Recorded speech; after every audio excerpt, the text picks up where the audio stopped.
It's time for This Week in WordPress, episode number 218, recorded on Monday, the 25th of July, 2022. This episode is entitled 300 Plugins. Fish. My name's Nathan Wrigley, and I'm joined today by Michelle Frechette, as well as Nick Adams and Kirsten Wright. We're here to talk all about WordPress, and there's lots of news. The first couple of things are about images. We'll soon, hopefully, be able to upload SVG and have WebP images created for us. We also talk about a new default theme for WordPress, which would heavily feature block patterns. It sounds exciting to me. WordPress.com have decided to backtrack on a change that they made to their pricing, and we have a new project by Mike Oliver called the Website Builders Collective. We get into that and what it's all about. There is a proposal to have a plugin checker for WordPress, a bit like we do on the theme side at the moment. It should automate many of the things that plugin developers have to, at current, have manually approved.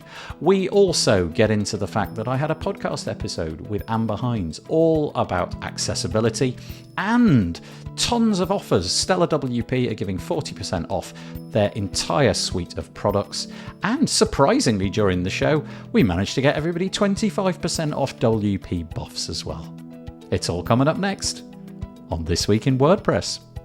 This episode of the WP Builds podcast is brought to you by GoDaddy Pro, the home of managed WordPress hosting that includes free domain, SSL, and 24/7 support. Bundle that with the Hub by GoDaddy Pro to unlock more free benefits to manage multiple sites in one place, invoice clients, and get 30% off new purchases. Find out more at go.me/WP Builds. Hello, good morning, good afternoon, good evening, wherever you are in the world. This Week in WordPress, can you believe it? Episode 218. Ridiculous, I hear you scream. But we've managed to get there. And we're joined this week by three lovely guests. We've got the often here, Michelle Frechette. How are you doing, Michelle? Good. I actually don't think of myself as a guest. I think of myself as a rotational co-host. That's it. You are a rotational co-host. I like it. I like the rotational bit. You are one of our 6 rotational co-hosts. But a pleasure to have you back again. If you don't know Michelle, well, thank you. I really appreciate the time that you put into it. Michelle, if you don't know, is the Director of Community Engagement for Stellar WP at Liquid Web. In addition to her work at Stellar WP, Michelle is the podcast barista at WPCoffeetalk.com. I think I butchered that. And she's the co-founder of underrepresentedintech.com, creator of WP Career Pages, the president of the board for BigOrangeHeart.org, director of community relations and contributor at poststatus.com. She's an author, a business coach, and a frequent organizer and speaker at WordPress events. She lives outside of Rochester, New York, where she's an avid nature photographer. And as we'll find out in a moment, she's just added something else to that biography, which we'll no doubt say in weeks to come. But you can find out more about her at meetmichelle.online. Pleasure to have you. Thank you for joining us again, Michelle. Yeah. And we've got 2 people that we've never had on the show before, so that's always a pleasure for me. It's lovely to have some new guests, and thank you for joining us. First of all, let's go to Kristen Wright. How are you? Hey, I'm doing well. Where are you based, Kristen? I'm in the very hot Oklahoma City at the moment. Okay. So does that mean it's ridiculously early where you are? Oh, I'm sorry. Not too early. Not too early. Okay, well, thank you for joining us. I'll do your biography as well. Kristen Wright is the marketing director at iThemes.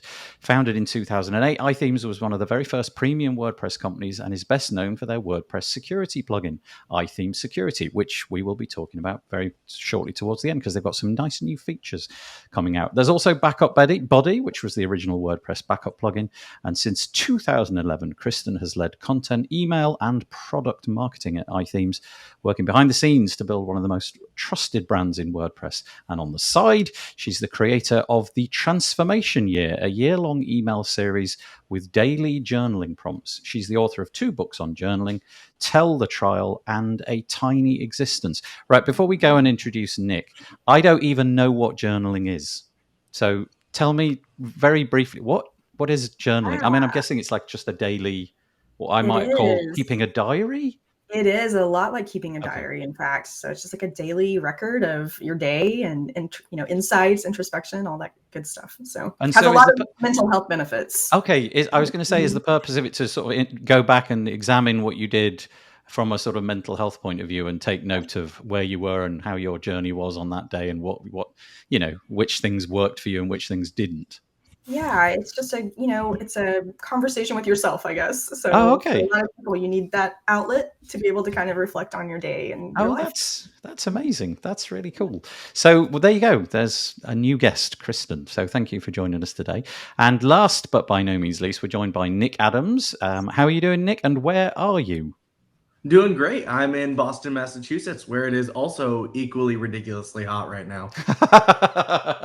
Yeah. Do you know what? I live in the UK, which basically 363 and a half days of the year, you can never say that. But today is one of those times when it is. They've got the sun streaming in. You can see I'm basically in heaven. Everything's sort of like this pearly white, and it's lovely and hot here. But yeah, thank you for joining us, Nick. I'll just do your bio as well. Nick Adams, as you can see, he is the CEO of WP Buffs. Since 2016, WP Buffs has been providing 24/7 WordPress support and maintenance. Their global team of experts take care of your entire website so that you have time and freedom to focus on what you really want to do. How's it all going over there at WP Buffs? Are you still continuing on your growth path? Absolutely, yeah. The team is continuing to grow and just being all over the place. We've got our team is on every continent except for Antarctica. So if anybody's got any leads on any scientists or penguins looking for a job, we can get on that last continent.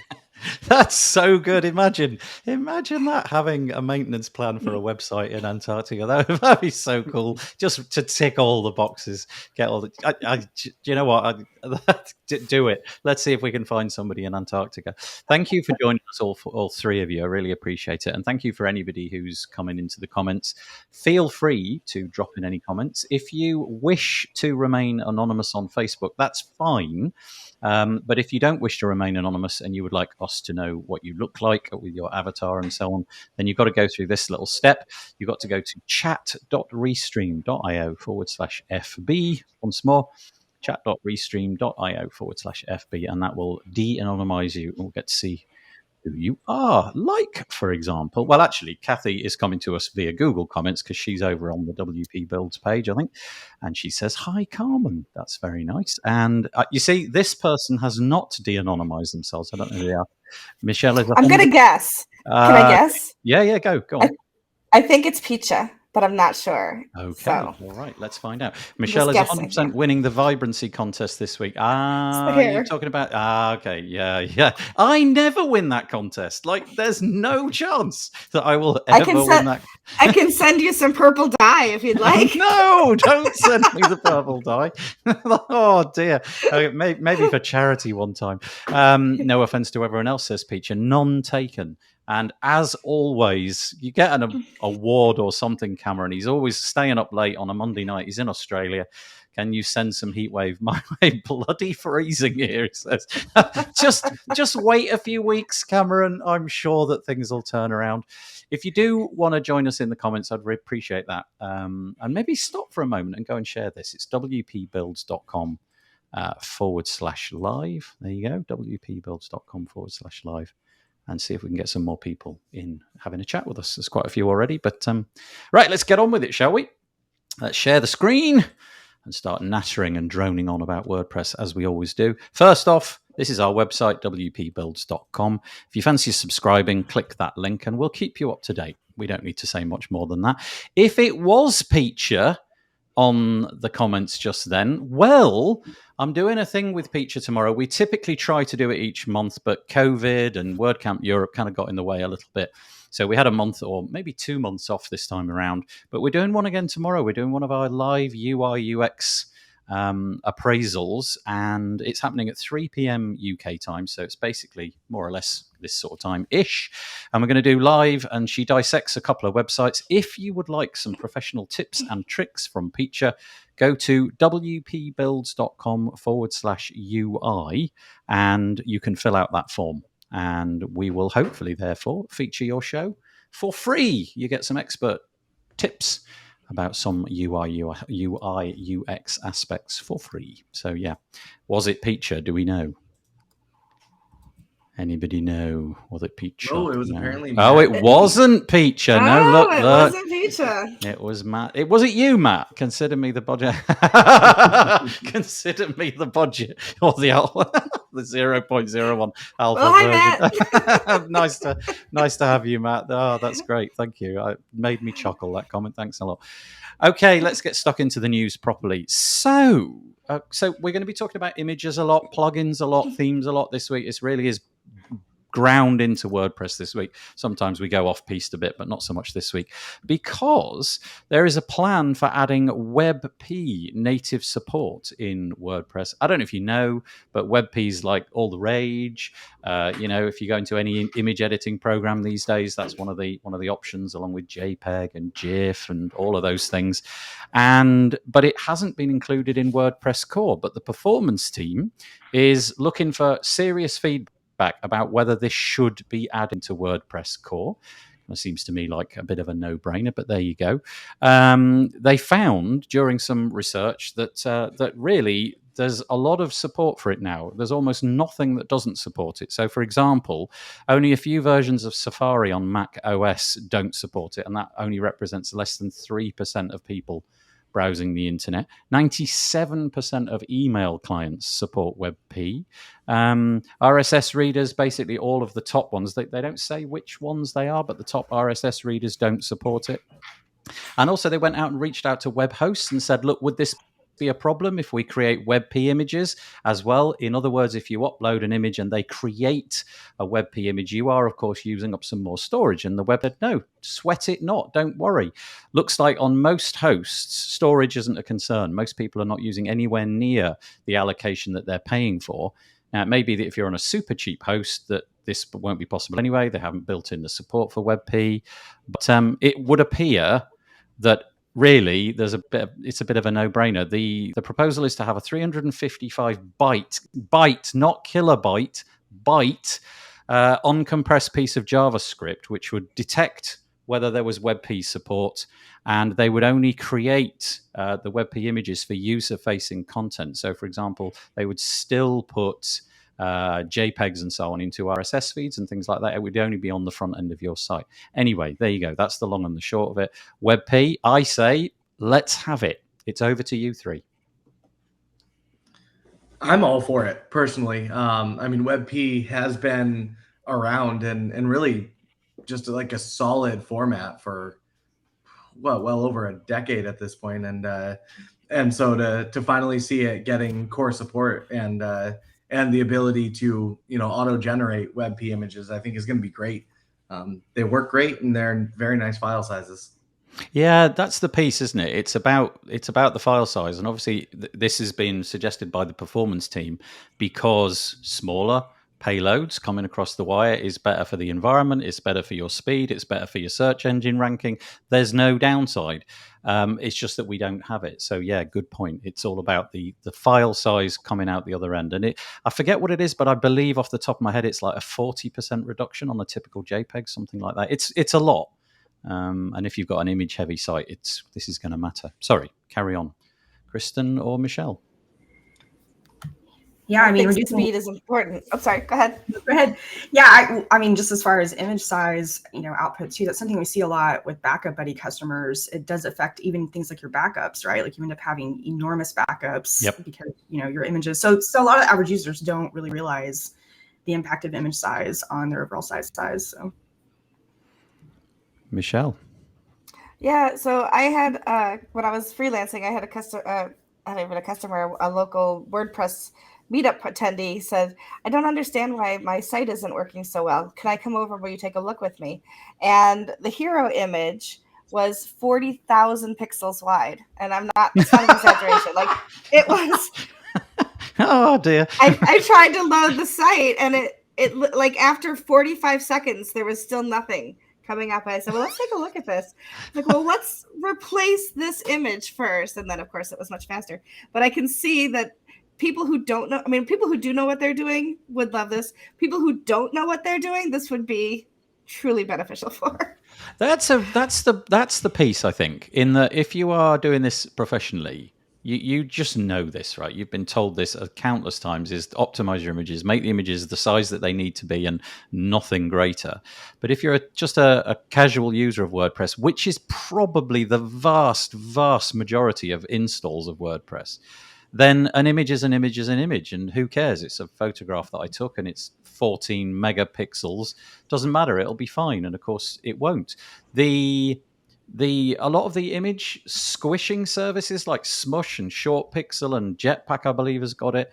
They've been doing this for a long time, but the idea of putting it into Core, I think, is really clever. There's a bit that I missed off the bottom of the article where it said that they would own. So this is hopefully coming in WordPress 6.1, and it would only create WebP versions of the core image sizes. So if you've registered quirky, 16 different types of images that all get created, that it won't be dealing with that at the beginning. It will only do the large, medium, and thumbnail to begin with, and it will only create WebP images if they are going to. Well, I don't know how it works it out, but it's going to work out whether it'll save you space. If it's smaller, it'll make it. If it's not, then it won't. And they'll only be making, and again, I don't know quite how they're going to work this out. It will only create WebP images for things which are intended for use on the front end, which for me is pretty much everything I upload. So I can't really think what the other scenarios are. But anyway, there you go. If you're interested, the piece is over at make.wordpress.org. And it's a piece that was written on the 30th of June by Adam Silverstein. So you can follow it up if you're interested about that. Okay. Oh, there's Peacher. Hello. Peacher, did you miss the bit? I mentioned the fact that we're doing a show tomorrow. And yeah, so that bit's already come. If it is, what's this, Nick? I don't get this. Do you know a guy called Jeff Betancourt? If it is Nick approved, then it's the way of the future. Oh, yes. Yeah. Jeff is one of the smartest people in WordPress, and I 100% agree with his statement. Whatever Jeff says goes, and he approves. Jeff approves this message. I'm pretty sure he has knee right now. Yeah. That's his knee right there behind me. Oh, oh, that's really meta. The thumb goes up for a brief moment. I think. That's hysterical. There's somebody watching right over the other side of the room. Oh, that's lovely. And hello there, Vikas from Bangalore in India. Very nice to have you with us. I don't think we've met before, but lovely to have you. Okay, let's move on. We've talked about WebP. Let's move on and talk about this one. You can, by the way, right, just a complete aside, does anybody ever read this bit in the grey box at the top when you go to make.wordpress.org? Do you ever read that bit, or is it just this bit here? Or is it just annoying that it has to be there all the time? Wouldn't this be better in a sidebar or something? There you go. Rant over. WP drama coming at you. Right. This, I think, is super cool. I am really bullish about this. I hope this happens. I'm already going to say it. So this is Channing Ritter on make.wordpress.org. She's got a proposal for a new kind of default theme. So obviously, every year, more or less, we get a new default theme, and it looks like this, and it looks like that, and you may like it or you may hate it, you may use it, but typically I don't think many people do use it. She's got this idea that wouldn't it be nice if instead of creating a theme which is specific to a particular use case, what about if the theme was just to really drill down on style variations? And style variations came in WordPress 6, and it's the ability, if you're looking at the screen, you can see there's an image of what we're talking about. It's the ability to change out things like typography by clicking parts of the new editor UI. So you could change all of the fonts, the colors, and basically just completely modify how the site looks and feels by setting up some style variations. And so the proposal is, well, let's do that. Let's make a new default theme, which is pretty bland out of the box, but that you can click and change the style variations to radically alter it and make it basically really use this feature. And she says, what if, instead of emphasizing the theme itself, we highlighted an opinionated set of style variations designed by members of the community? It would be interesting to experiment how opinionated we could make each of the variations. Maybe one variation makes all typography on the site use a single type in monospace font, while another uses many different fonts paired together. I think that pushing the boundaries of what can be done with style variation format should be the goal. If we can have fun seeing what kind of things can come up with the process. And so that's it. It's a pretty short piece, but it got a lot of comments, loads and loads of comments, which is not normal. Lots and lots of comments, mostly favorable. I haven't written a comment, but if I did write a comment, it would be highly favorable. I think this is a really cool idea. And I've said enough, so it's up to you three now. I think it's great. It's something that a lot of third-party premium themes outside of the WordPress repository, they've had that option for a while. I think it makes a lot of sense. Rather than having to either customize the theme every time you want to check out a different style, or worse, having to constantly change themes just to get the style that you want. I mean, it's great if you find a good theme where you like the overall layout and it's got good code. And I think good code, this is coming from a developer, so of course that's my big thing. If themes got good code, it's great to be able to stick with it. Nice clean code, and these style variations really allow you to change up quite a bit without having to switch themes or even having to customize it yourself. Yeah, thank you. That's really interesting. So, Michelle or Kristen, anything? Yeah, so I really hate when people make things easier. Said nobody ever. So yeah. Good point. Yeah. I'm just going to leave it there. Yeah, that's all you needed to say. Yeah, that's right. Kristen, anything on this? I love it. I think one of the things about default themes is that they kind of show us how all these things should work together, right? I think that it's always the best example because the core team is working on it.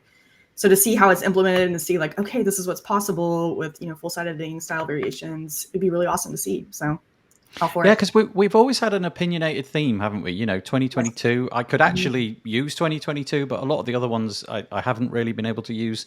And they, you just sort of fear that they're a bit too generic. But with this one, if it's fairly plain and the focus is really on the typography and just messing around, just to show off what can be done with the technology, you probably won't end up using whatever font combination they've got or color combination, but the fact that you can actually do it and it's highlighting it, I think that's really cool. And we had a suggestion last week, I can't remember what the piece was, and it might have been on the Tavern, about using block patterns in the new default theme as well. So having a ton of different block patterns that you can actually download on the WordPress.org side as well is quite interesting. And I've learnt something today because Courtney has schooled me, and how did I not know?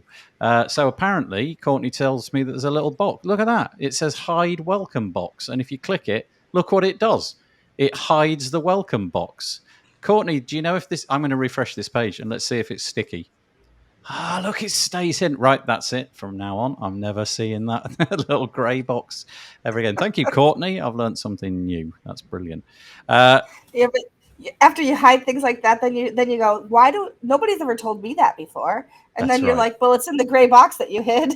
Yeah, and then I'm in like a month from now, I'm going to be saying, why is there this little thin grey band at the bottom of at the top of every single... It's pointless, get rid of it.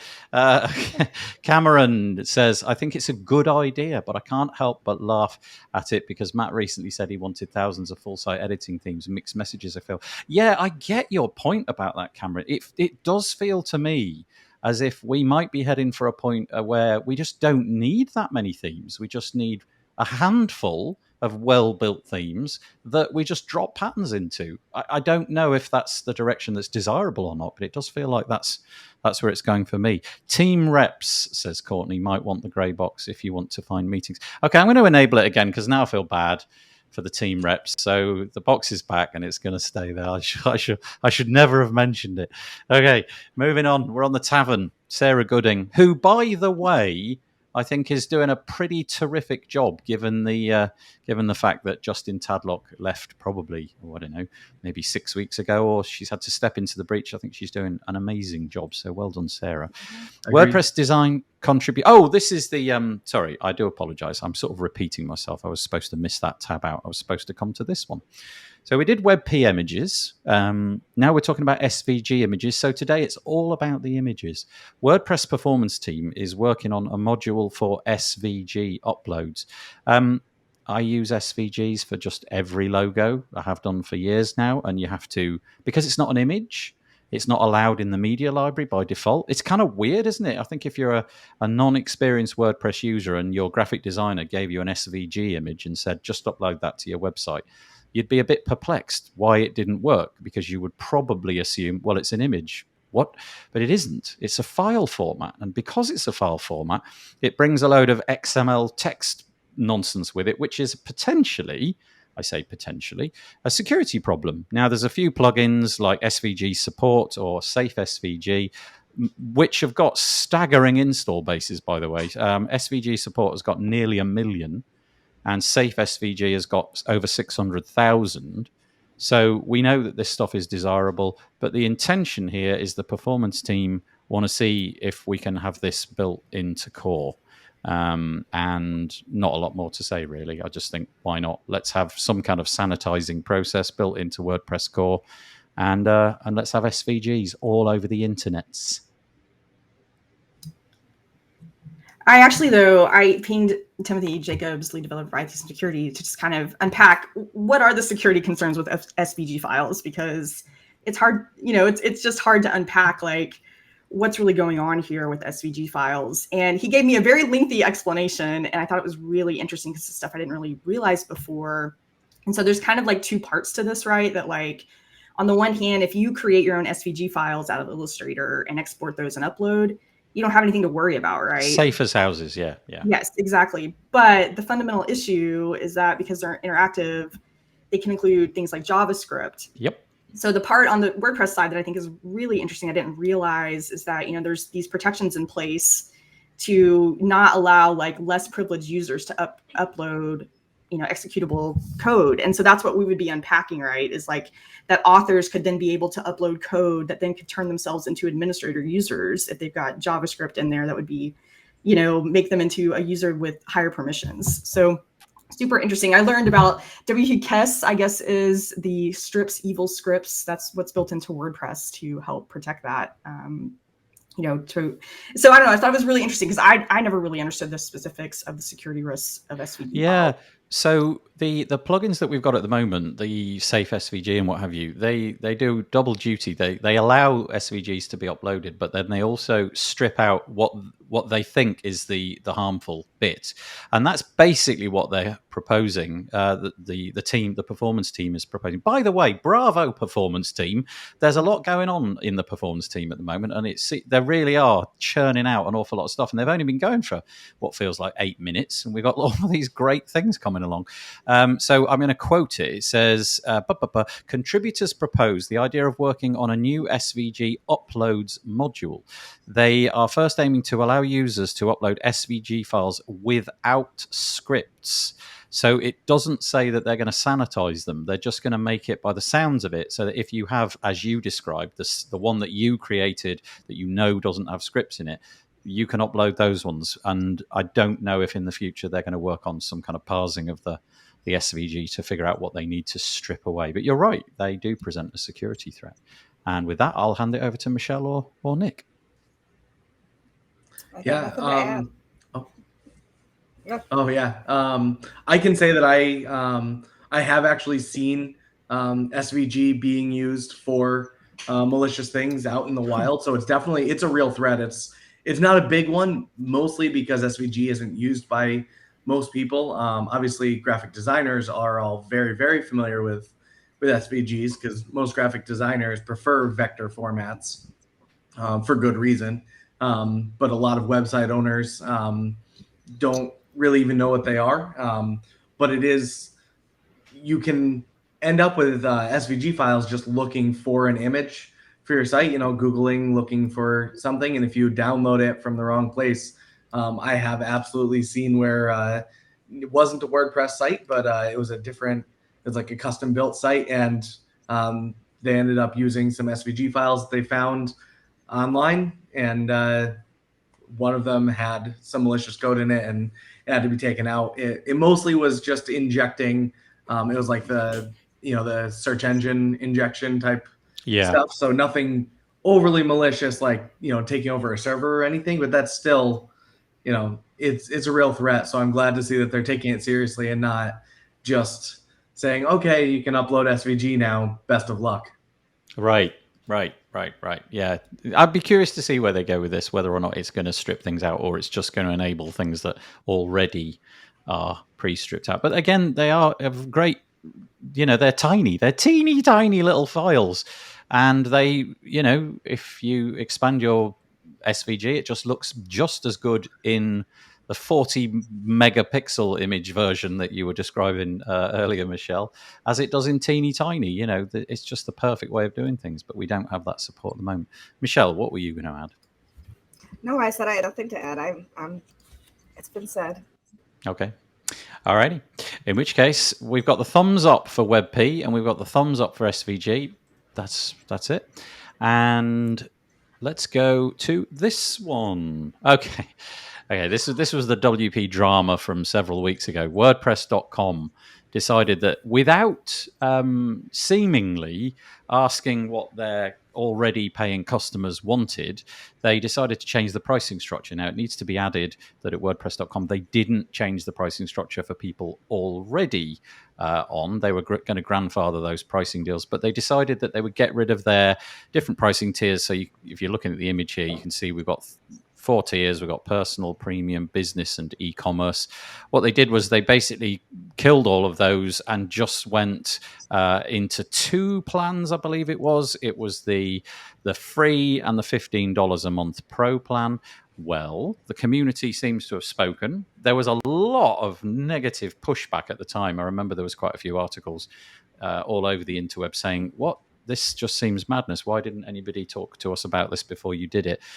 And a few months have gone by, and Automatic have backtracked, it would seem. So, Automatic VP of Content, Michael Pick, said in a new pricing announcement, "What we heard is that some of you missed the more granular flexibility of our previous plans. Additionally, the features you needed and pricing of the new plans didn't always align for you." So they've rolled it back, basically, and now you can only have... you can not only have the 2 plans, you can go for the personal, the premium, the business, and the e-commerce. And it'll be more complicated for, WordPress.com administrative staff and so on. It seems that's what the community needed. If you're at WP.com, if you're grandfathered in, and apparently you can keep your free and pro account if that was something that you bought into over the last few weeks. So there you go. It's probably not a lot to say about that, is there? Shall I just move on? Yeah, okay, I will. And we'll go to this one. Oh, how I want this to be successful. This is WB Collective. I double took then, thinking I should be saying WP. This is WBcollective.dev because it stands for Website Builders Collective. And this is a project by Mike Oliver. I don't know if you've come across Mike Oliver before, but he was on the Page Builder Summit a couple of times back, and he's decided he wants to put a collective together, a community where he's going to provide learning materials and courses and community, essentially. But it's very, very specific, which I kind of like as well. So this is for people who are using either GeneratePress and or Generate Blocks. So if you're building your websites or thinking of building your websites with GeneratePress and Generate Blocks, then Michael is beginning a community. You can get it for, looks like it's going to be $20 a month, and you get two months for free if you go for the annual. And it's going to include GeneratePress and Generate Block tutorial videos, landing page and content templates, WordPress tips, design and performance, updates on the new features that are coming out. And I've got to say, if you've ever watched any of Mike's content before, it is super easy to follow.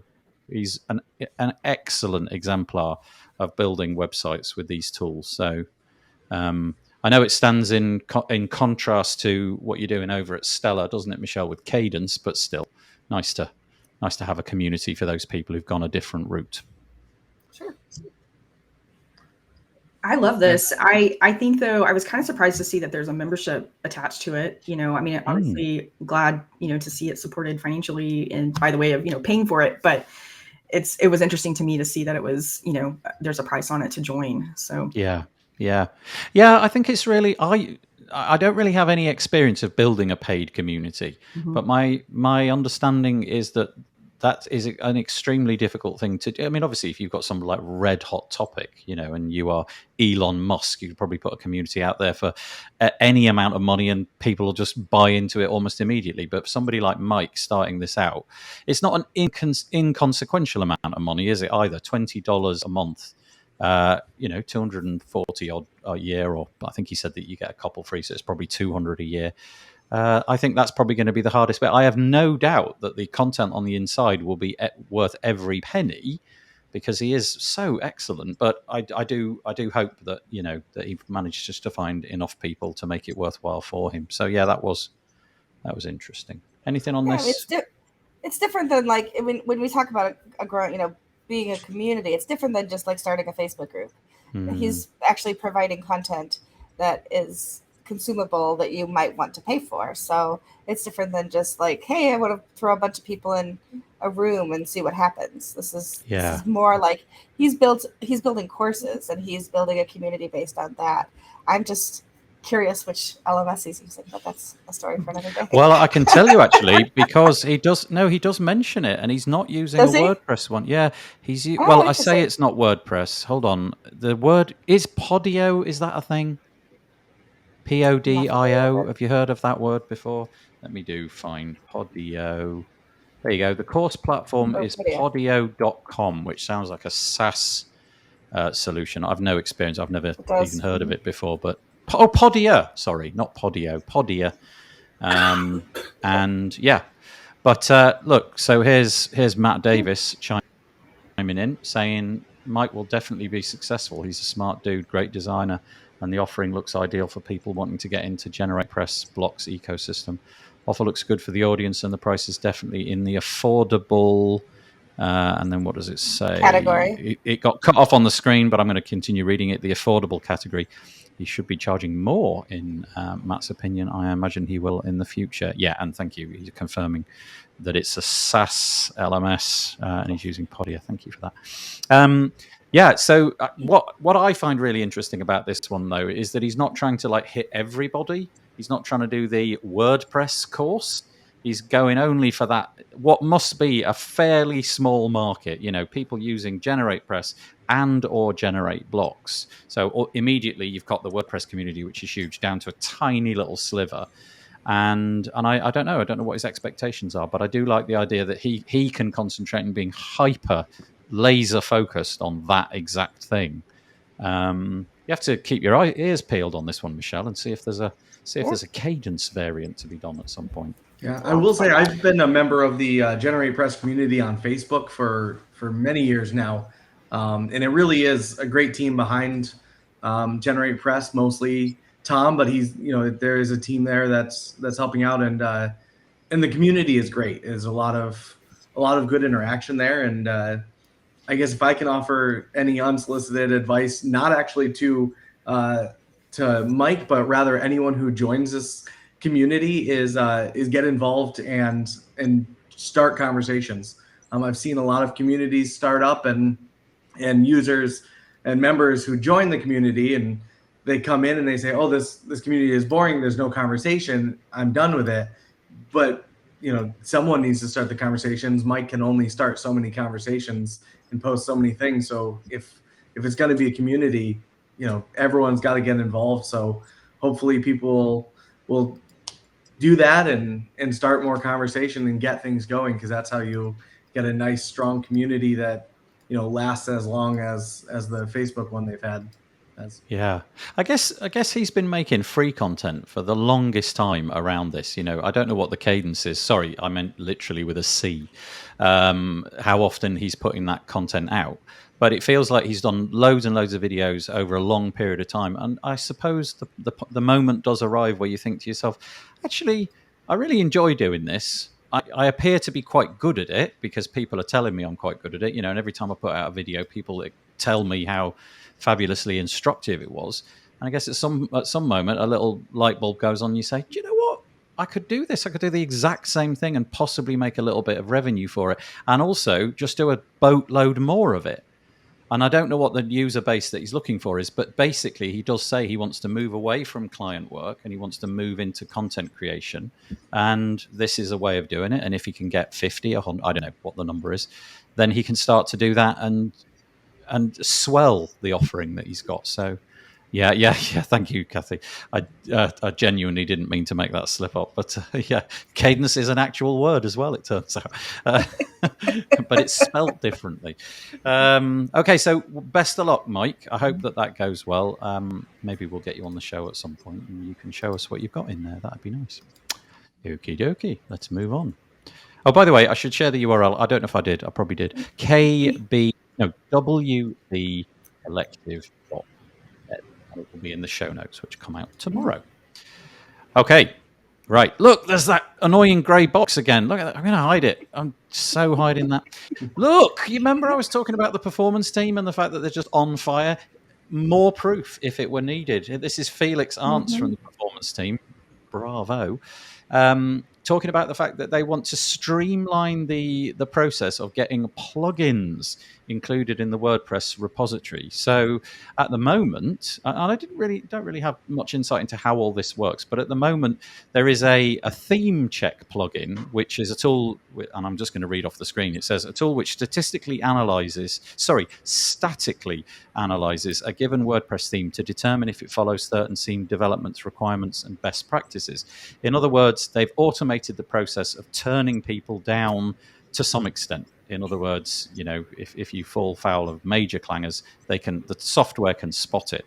Well, there's nothing on the plugin side, and obviously there's absolutely boatloads of plugins. The reason I suspect is because it's more difficult to do. Themes very constrained in what they can do. It's about the way that the website looks largely, and plugins can do anything. I mean, literally anything.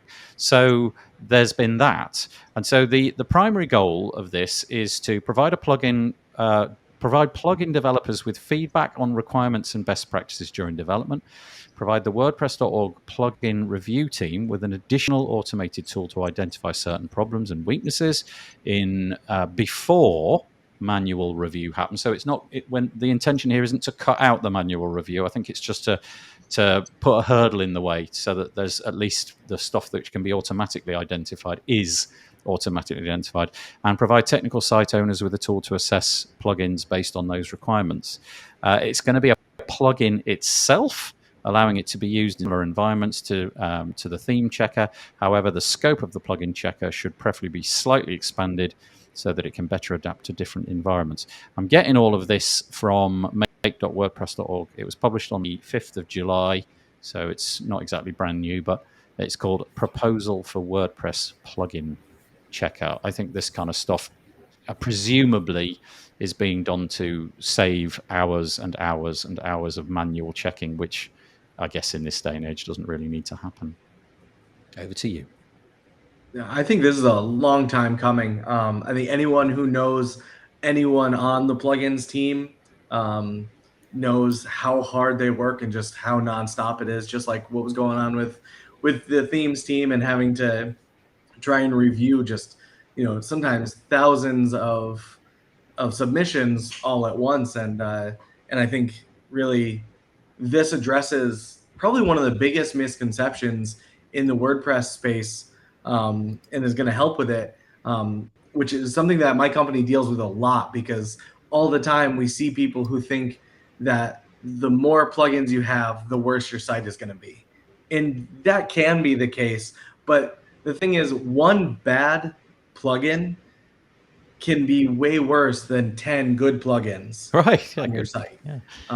And so I think having something that's going to be checking performance of plugins is really going to help hopefully dispel that myth of more plugins equals bad. I mean, don't put 300 plugins on your website, please, please, please.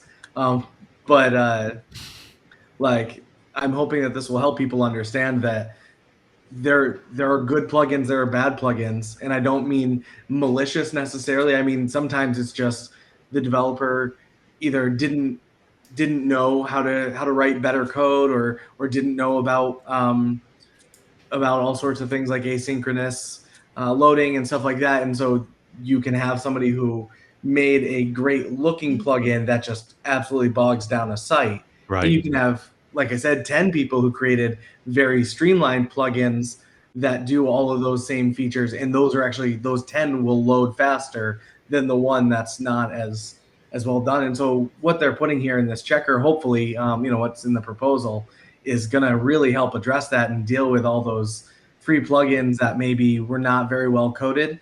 And I think more than anything, it's going to help developers as well. Because if you are new to it, you write some not so great code and you submit it, and they say, okay, well, it doesn't break the site and it doesn't have malicious code, therefore we'll allow it. You, as a developer, you don't necessarily learn, at least not as fast as you would if your plugin was being checked easily like that. You may not learn that there's a better way to do it. And so hopefully we're going to see the overall WordPress plugin ecosystem improve because of this. I think it's important to re-emphasize that this is being done by the performance team. So I guess there's a component of it which is trying to release up hours of people's time in the theme review process, but it is also trying to provide technical site owners, as I said, with a tool to assess plugins based on those requirements and best practices. So the intention here is also to give the rest of us presumably automated performance data. Okay, this plugin is doing this, and this. Have you thought about an alternative? Is there something else that you could do? And I'll just read at the bottom, I'll quote, it says, one of the main complexities around plugins compared to themes is that the plugins essentially have almost unlimited feature set. They can do anything. This makes it impossible to predict their expected behavior. It also complicates defining a reliable set of rules and guidelines to check for. However, there are certain ways to at least detect what a plugin does. For example, using certain WordPress APIs, such as to register post types and blocks. Such detection mechanisms would benefit from runtime checks as well. For example, a plugin may not affect the homepage of the website in any way, but it could cause several issues in posts on certain post types and so on and so forth. So, the intention isn't just about freeing up time.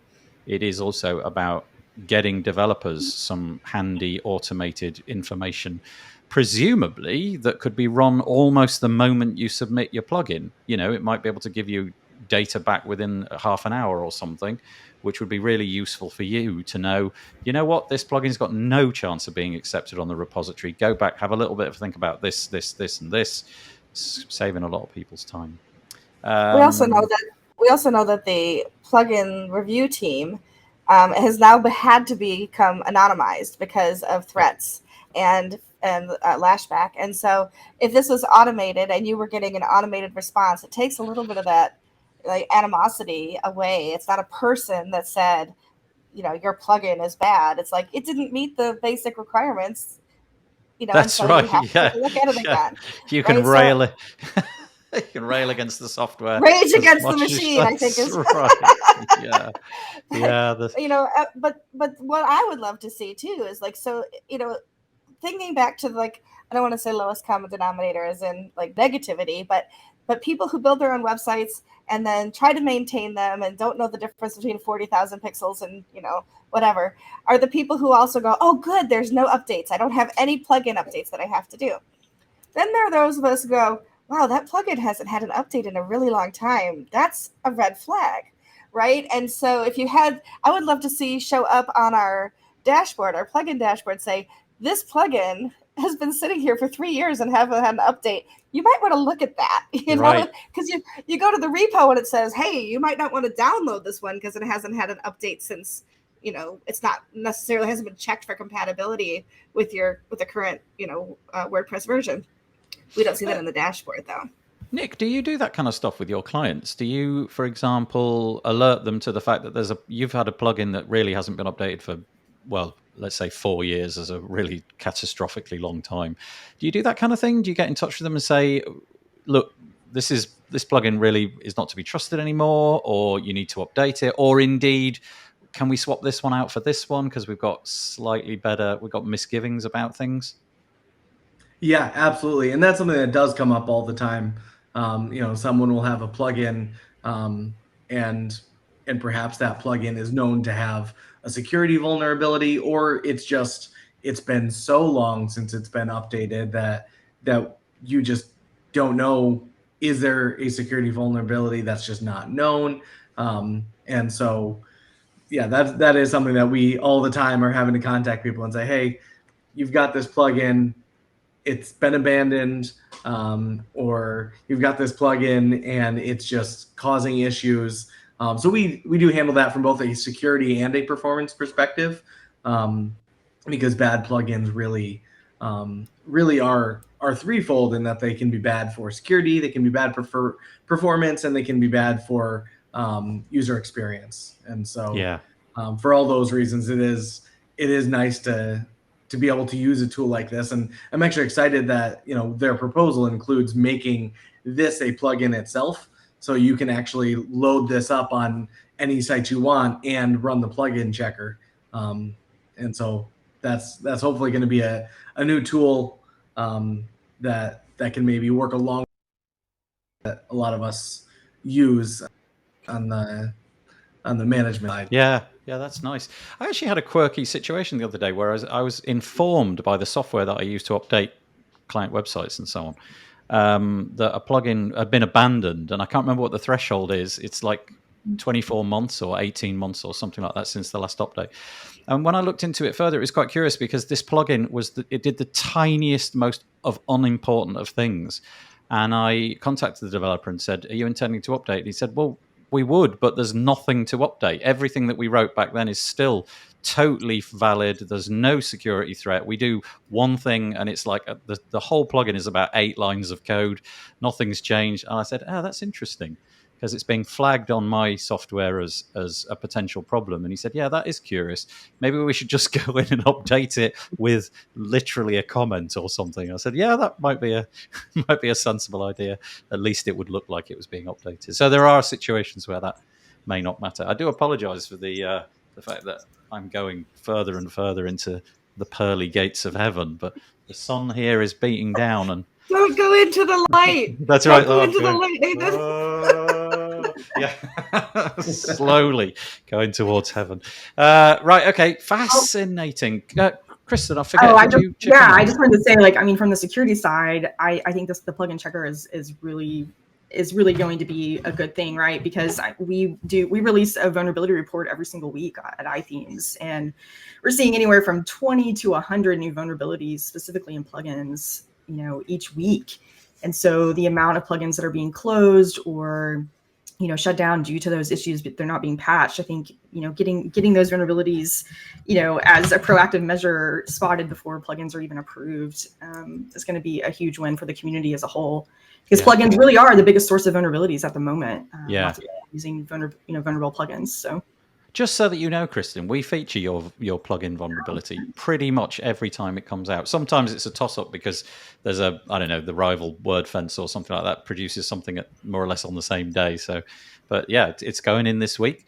So there you go. It is definitely read by people like me. So that's nice. Okay, right, moving on. Let's have a look at this one. Another nice thing. We got loads of nice things going on in WordPress, and they're all making it easier to use. This is fabulous. Sarah Gooding, WP Tavern, the article's called "WordPress Themes Directory Launches Pattern Previews in Beta." Sorry, I don't know. You say beta or something, don't you? Beta, we say. Meta contributors have turned on a new feature in WordPress.org theme listings that allow visitors to preview themes' bundled patterns. If you're looking at the screen, you can see what I'm talking about. It says a grid displaying the patterns is now shown underneath a theme's description and tags. These are automatically fetched from any theme that registers patterns and works for both block and classic themes. And this kind of goes to the piece that we were talking about a minute ago, where it feels to me like the theme, the whole thing of the theme, is slowly being usurped by patterns. And I want to know more about what the patterns will look like in a theme than ever before. I don't want to see the portfolio layout. I don't want to see, I don't know, what the About Us page looks like. I want to see what patterns you've got that would help me build those kind of things. And so this is now possible. We're looking at something from the Zeever themes, Zeever, and you can see there's a grid of 9 patterns. Presumably on the screen they would look significantly larger than they do on my screen, and it's showing like what the homepage might look like, what a pattern for a homepage might look like. There's a 404 pattern. There's various other ones with rows and columns all laid out with iconography and so on. And this just seems like such a great idea. If you click on the pattern, it's going to launch within the theme preview so that people can see what it looks like in the context of the theme, but you won't be able to manipulate it or customize it or anything like that. Allegedly, there are some problems with it. For example, I think like Woo, if you're trying to do things with Woo, it's not working there at the moment. But this is a beta. We're just trying this out. To me, this is totally where I want to see WordPress going. If a theme comes with patterns, I want to see what those patterns look like in a large, full-size view. And I just think this is dead cool and the future. So there you go. You heard it here. The future is patterns by Nathan Wrigley. That's it. That's what I think anyway. Well, I mean, maybe it's not, but it kind of feels it. It really does feel like it to me. It does say here, a quirk at the moment is that the patterns designed to be full width or wide width may not display as intended. The issue should be resolved soon.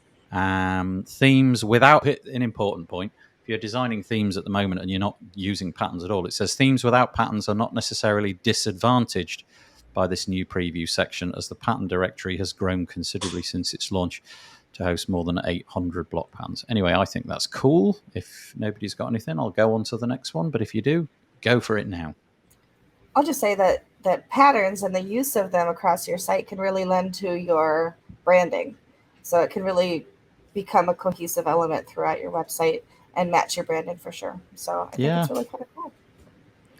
And just I think this is something that, again, is one of those, it's been a long time coming. I think we've all dealt with that situation when you're looking at the theme repository and you just kind of get that one picture that it doesn't really tell you what the theme really looks like. And so, these theme patterns also give you much more of a preview for actually like how things are going to look in the theme, other than just kind of that like real quick, like home, like blog roll page that we've all had to look at now for whatever it's been, 15 years or something. Kristen, anything to add to that? I love it. I think it's going to enhance the experience of picking a theme. So yeah, pure and simple. It will. It totally will. I just love the fact that it's all kind of like these little components, these little modular bits that it's like jigsaws or Legos. You're increasingly building up the website rather than just downloading the gigantic mega theme that attempts to do everything. Just this bare bones theme, which has got a header and a footer and a few patterns, and you can go and get patterns from elsewhere and chuck them in. It just seems like it. I don't know. It just seems like it's going to bring a bit of fun back into it all. You can swap things, put things in, immediately decide that's no good, delete them, chuck it in again, and there's just almost zero friction to doing it. Very cool. Okay. Yeah, combine that with the variations that we were talking about before, and boom, you've got a whole quick builder. You can get a website set up in 10 minutes. Get your SVGs in there, get your WebPs in there, get your patterns thrown in, and before you know it, you'll You'll be having a party all by yourself building WordPress websites. It's a website salad. That's right. Oh, go and register that domain straight away.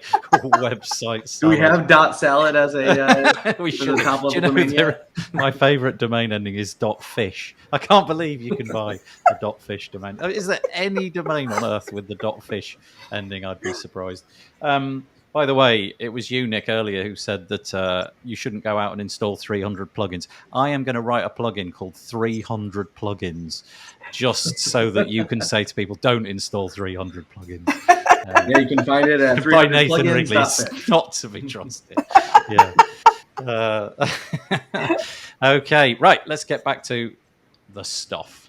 I'd just like to raise the fact that I created a podcast episode with the fabulous Amber Hines. It came out last week, so it's fresh off the presses. Amber Hines, if you don't know, she's from Equalize Digital, and she specializes in trying to get the rest of us who don't place the importance on accessibility. She's trying to really upskill us and teach us what we need to know. And in the episode, I think it's almost an hour long. We go right into it all, what you kind of need to be worrying about at the moment, what you don't need to be worrying about, whether or not something is better than nothing, or should it be all in 100% or nothing at all. And it was just really interesting. She highlights absolutely boatloads of, you can see at the bottom here, there's a whole load of tools and resources that she recommends. And if you're new to accessibility, and you are going to have to be good at this in the very near future, I feel, then this was a really good 101 introduction to the whole topic. I don't suppose anybody's got anything to say about that, maybe around accessibility in general, but if not, I'll move on. Amber did just do a course with iThemes training last month. Oh, nice. And so if anybody wants to dive into this a little bit more, she did a really great 2-day course on accessibility. So over at iThemes training. Yep. Okay. And I think I saw her on... Go ahead. Oh, go. I think I saw her on the attendee list for WordCamp US, and I haven't met her in person yet. So she's one of those people that I really want to seek out and say hello to. And Kristen, thank you. I will drop that link into the browser here quickly, and we'll have a quick look. What do we got? iThemes. So this is training.ithemes.com. WordPress Accessibility Bootcamp. Coming up, or already happened. Coming up. June. Yeah, June 28th. Oh, June. I'm sorry. Yeah. I saw that, and for some reason I was looking at my clock and saw July. So it's happened already. But she is brilliant. Very good. And also just grounds you in it, talking about the fact that this whilst you need to worry about it, it's not worry with a capital W, it's worry about it as in start to get yourself upskilled, start to make your boss think about it a little bit more. We actually got into that whole thing about, well, what if your boss doesn't care at all about this? And she talks about strategies and how it's a good idea from a search point of view and all of that kind of stuff. So yeah, thank you for that. All righty. Now, Michelle, just before the show started, Michelle told me about this one. This is, well, you tell me what this is. This is an exciting moment in Michelle's life. A certain great number is about to be reached. And what are you doing here, Michelle? So I'm just excited. It's taken a little while, of course. I'm almost at 10,000 followers on Twitter. And I thought, what would be more fun than to do some fun giveaways when you reach 10,000 followers? I'm 18 followers away. Okay, so there's more than 18 people watching this at the minute. So if you all just go and follow Michelle, then viewers already. That's right. That's right. But what do you have you solidified what it is that you're going to give away, or what kind of quirky things you're going to do? It's right there. Okay. Here we go. Ooh. There you go. There's the prizes. So an autographed copy of my book, A Good Firm Handshake and Other Essential Business Tips. An hour-long Pick My Brain session. So if you've always wanted to just ask me questions and I can give you help, I do coaching and I do mentoring and things like that. This is an opportunity to do that. And then also, because I love coffee, I'll do a coffee gift box. So 3 prizes, 3 winners. There are some rules. And if you scroll down, you'll see my WS form on there that gives you all the information you need to be able to submit an entry.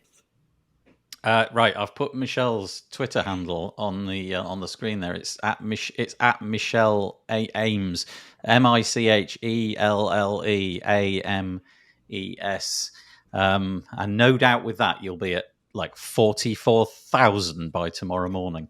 Ha! That'd be nice. That would be nice. What a milestone! Do you place? I know that you're treating this with a bit of fun and all that, but do you, Michelle? Do you place like importance on this kind of stuff? Does that 10,000 actually mean something to you? It's it's a fun thing to do, but do you? It's fun and exciting. Yeah. I just love sharing with people. I don't get really technical in what I tweet. It's mostly fun. It's mostly community kind of stuff. And I just love building community within WordPress and the other people that in my life that follow me over there, and seeing people connect and learn and grow. And if I can be part of that, then that just makes me happy. Can I ask, because we all know, because I talk about it all the time, I am so bad at Twitter. There's something about me and Twitter. We don't get along.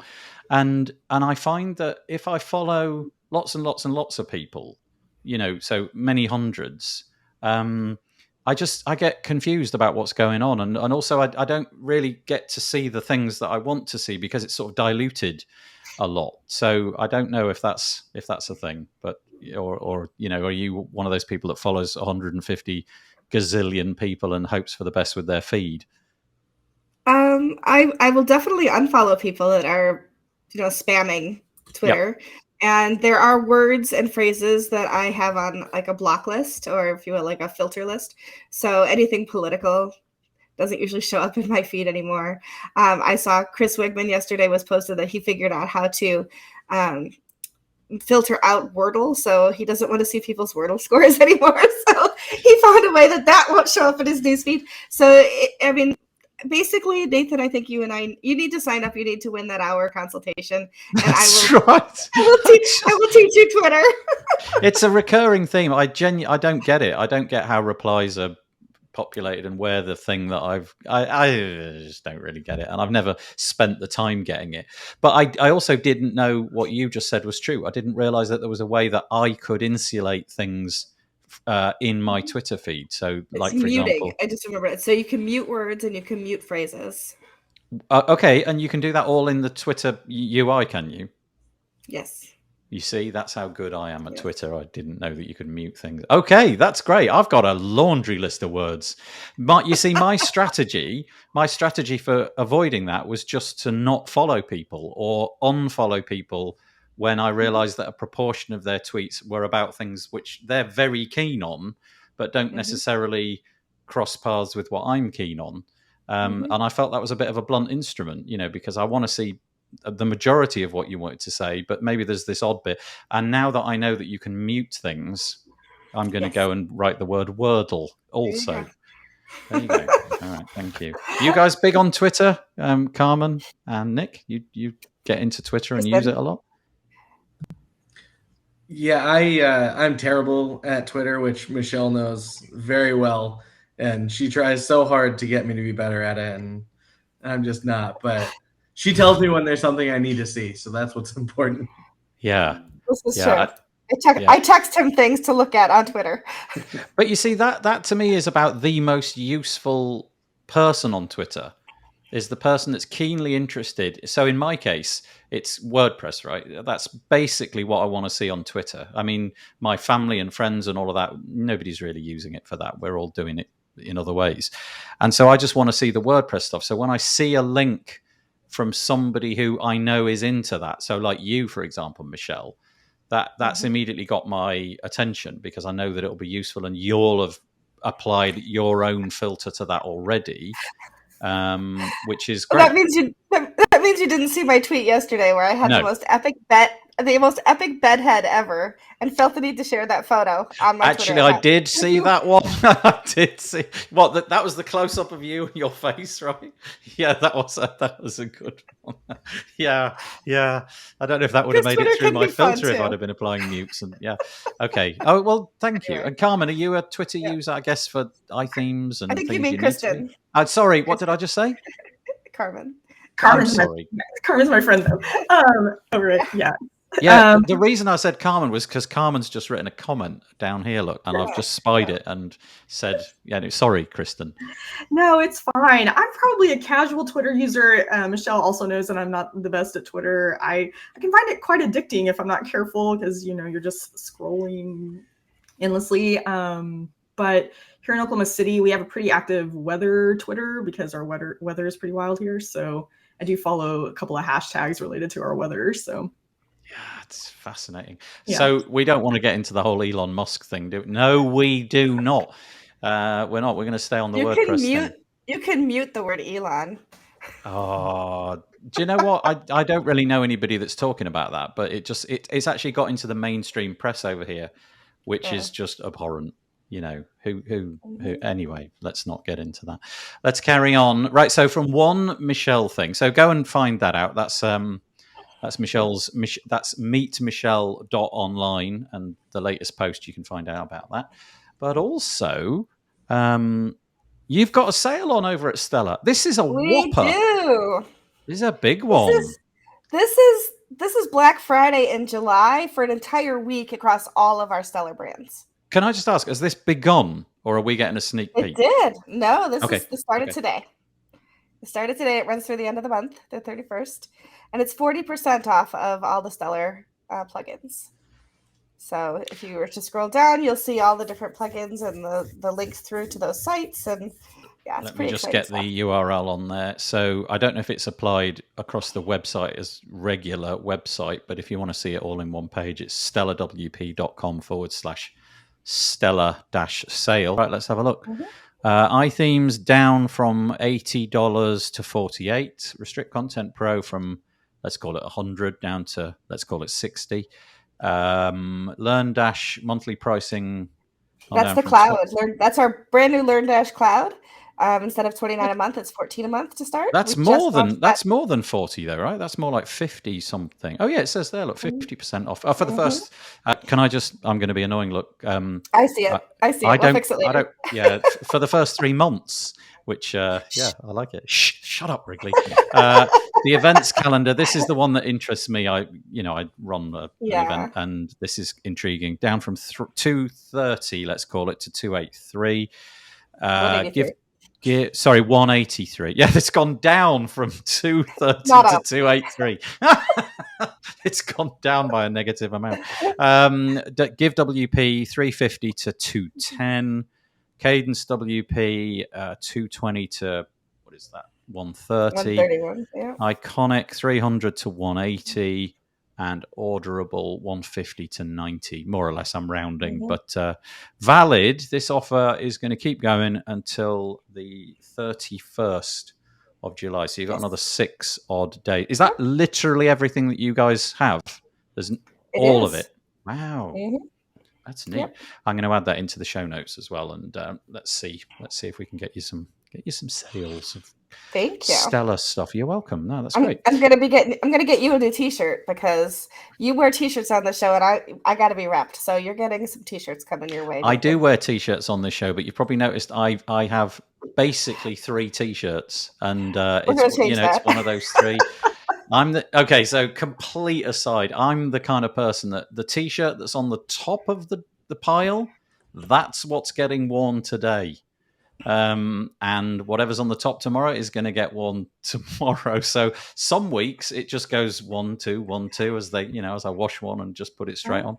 I'm a bit more of a Steve Jobs. So if you send me one and it makes it to the top of the pile, it's going to be on for weeks.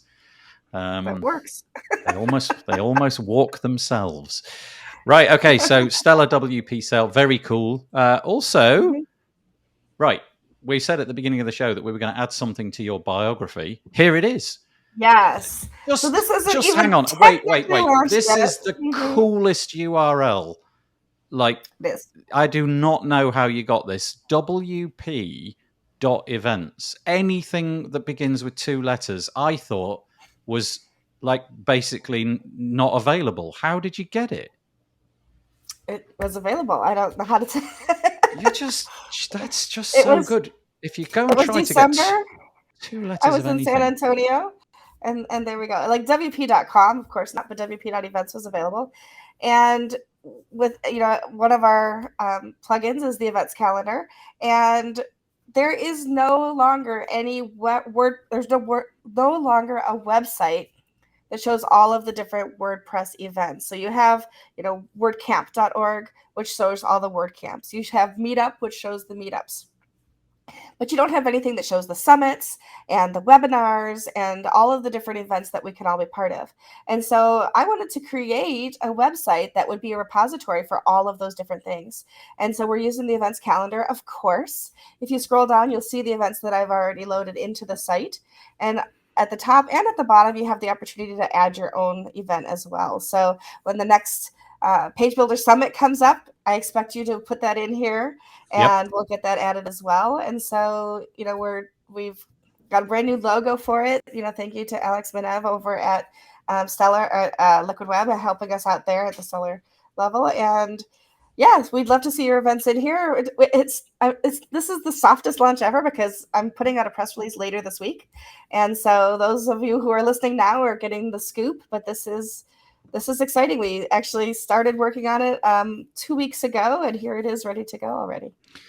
So it's user submitted. So if you've got an event, you have to reach out, which you can simply do by clicking this button at the top. You click the add event button, you'll be taken to a fairly easy to fill out form with the, what you'd expect, cost and website URL and category and so on. And then you're manually curating those, are you? And just deciding which ones go on and so on? So it will go into holding for moderation, and I will go through and I'll get a notification. And when those come in, I will go through, create the graphic that goes with it using your logo or whatever you've submitted, and then approve those in so that they will be part of the repository at WP.events. And just like I said, the best URL. I'm highly, highly impressed that you managed to get anything with 2 letters. That's pretty cool. WP events. I wanted to say .com, you see, at the end of that. WP events. No. WP.event. And shout out to Cadence. We used the Cadence theme on this, and to Nexus for hosting the site. There you go. It's all in-house. That's kind of cool as well, isn't it? That's really nice. Absolutely. Okie dokie. Are there any plans for doing an email newsletter for this? Like, it'd be kind of eventually, yes. Cool. Yep. Eventually, yes. So we'll have a sign up that people you can automatically subscribe to the calendar. So you'll see that below the calendar, there's a way to subscribe to the calendar itself. And then eventually we're going to be building into here a way that we can share newsletter things with you as well. Show me when you say the calendar, where do I see that? Okay. Right below the last entry. Oh, got it. Yeah. Got it. Mm-hmm. Okay. I'm going to do that when we finish this because that's exactly the sort of thing that I want to know. That's right up my street. Thank you very much for making the effort. And I will put the Page Builder Summit on whenever it manages to come around. Since Stellar got me really excited about discounts, we were talking, I just launched a 25% discount on all of our monthly plans for people watching this, which is actually the highest discount we've offered all year. So if you use the code WP Builds, see what you guys have me excited about discounts. Let's do it. That's Nick. When this is finished, when we hit stop, can we talk about that? And I'll make sure that I get the right URL and mention it and so on. That's incredibly kind. If I had a product, I would be discounting it right now. But I have no product, so I'm not going to. But anyway, there we go. I have my 300 plugins project, which will be coming to fruition very soon. But it's going to be free anyway, so. Okay, right. Plugins.fish. Yeah, that's .fish. That's it. We're sticking with the iThemes because this one came across my radar, and we just happen to have Kristen on the call today. This is kind of cool. New feature coming to iThemes security, and it's biometric logins and passkeys for WordPress. So it sounds complicated. Do you just want to give us the high level lowdown of what all this means and how this might affect the login process? Yeah, I mean, we're really excited to talk about this publicly for the first time. So this is kind of another scoop. Yeah. So we are going to be adding biometric logins and passkeys as a primary login method to WordPress. So this is actually, we're really excited about it. It's been months in the work, but if anybody's familiar with the WebAuthn protocol, which is kind of a fancy way of saying it's the future of logins, right? Like it's passwordless logins, but if your device or browser supports Face ID, Touch ID, Windows Hello, even YubiKey, you'll be able to log into WordPress directly with those methods. So it's hands down the future of logins, and it's innovative in so many ways. And I think for people who build websites for clients, there's always this issue of getting clients to use two-factor or strong passwords or password manager. This is going to solve all those problems. So we're really excited about this. It's coming in a few more weeks, but this is going to be our preview where we get to show it off for the first time. Okay, so what we're showing here is not the technology itself. We're showing on the page here the fact that they've got an hour-long presentation with Timothy Jacobs, which is on the 10th of August. So not that far away. You can register for it now. I'll put the link in the show notes. But I want to drill down on the technology now for a minute, if you don't mind. Yep. So it's using this protocol, WebAuthn protocol, which I guess there's going to be an implementation in iTheme security where you can just switch off the traditional username and password process.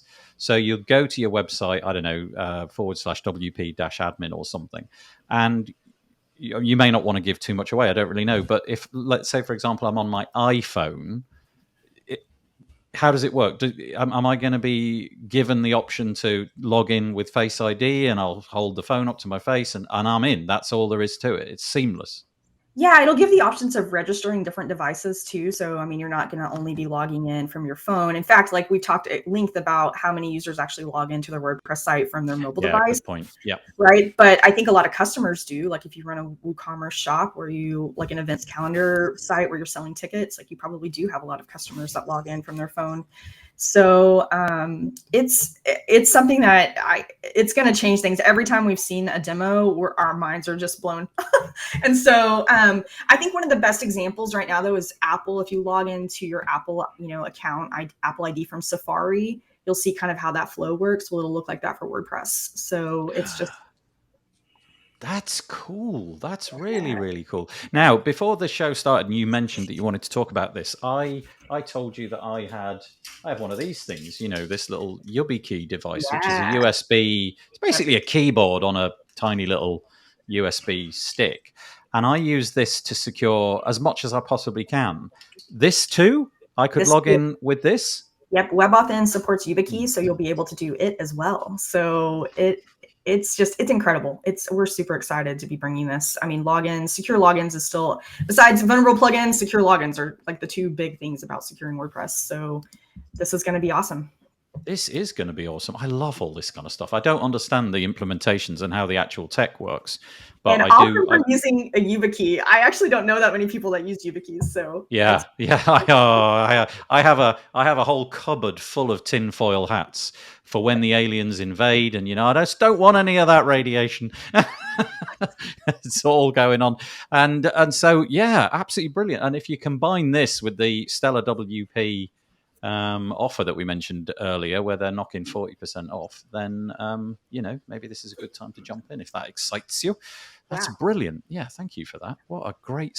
I use iThemes for 2FA already, and I like the implementation that you've got. I often end up with the SMS code and the and what's the other one that I use, the email. Sometimes I use that option as well, but I do like the idea of being able to plug that YubiKey in. Yeah, and I'll point out, a lot of other implementations of this so far for WordPress have been as a two-factor alternative. But this isn't going to be an alternative. It's going to be the primary login method. So you won't have to still have that extra step in with two-factor. Okay. You'll be able to log right in. So. Okay. Wow. Okay. Brilliant. Thank you. Really cool. Okie dokie. So I'll put the link in the show notes. That's going to be a talk by Timothy Jacobs on the 10th of August, showing off that nice, shiny new feature. And that's all I've got, I think, except unless Nick has got a URL for me with the coupon code. I could share that quickly. If not.